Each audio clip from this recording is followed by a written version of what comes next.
Deb with Home Cooking is for the Birds. Let's just go ahead and jump right into this. We're going to start off with 1 pound of breakfast sausage, and I'm using turkey sausage because I have the alpha-gal syndrome, as many of you know, and I'm allergic to pork and beef. So if you're allergic to pork as well, or perhaps you want to make a healthier choice and eat turkey sausage, then add a half a teaspoon of sage to that. Whether you're making patties or scrambling it up, it just adds to it and it tastes almost just like pork sausage. Back to our recipe. Whether you're using pork sausage or turkey sausage, we are going to scramble it, drain the fat off of it, and take about 3/4 of that pound of sausage out of the skillet. We're going to put our sausage aside and we're going to make some scrambled eggs. You will need 6 to 8 scrambled eggs for this recipe, but I only had 5, so you just, go with what you got.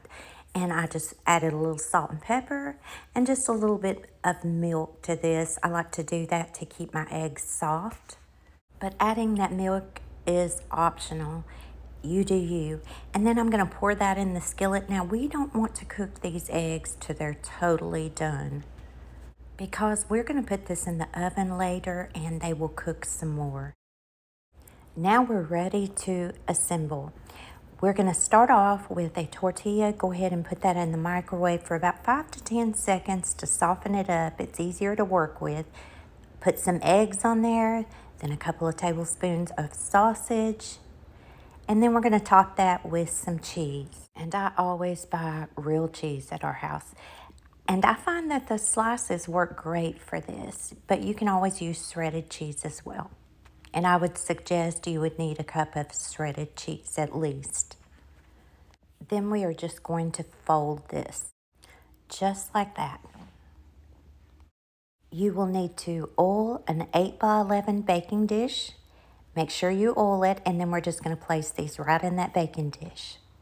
And this will yield 6 burritos. At this point, we will want to preheat our oven to 350 degrees. Remember that sausage that we kept in the skillet? We are going to make some gravy out of this. Whether you're using turkey or pork sausage, you will want to add some oil to this. I just add olive oil or avocado oil to this, about 3 to 4 tablespoons. Then I will add about 3 to 4 heaping tablespoons of self-rising flour to this as well. That's usually the ratio I'd use when making gravy. That is just a guesstimation. Typically, I add about 2.5 cups of milk to this as well. If you've never made gravy before, milk gravy, then just turn your stovetop or your burner down to about a low temperature, and you are going to slowly add that milk, and you're going to keep stirring, and do not walk away from this. If you walk away from this, you will have lumpy gravy. But if you keep stirring, and yes, this takes patience, you will have a nice smooth gravy. And then I'm just going to add some black pepper. I like to use cracked pepper and also the ground pepper as well. Never let my gravy get to a full rolling boil. When it starts to thicken, I always take it off the stovetop or the burner, because it will thicken as it cools down.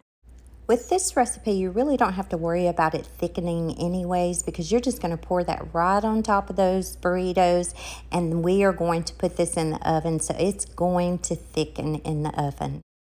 Our oven is preheated to 350 degrees, and in the oven we go, and voila, 20 minutes later, this is ready to be served. And y'all, this was so delicious.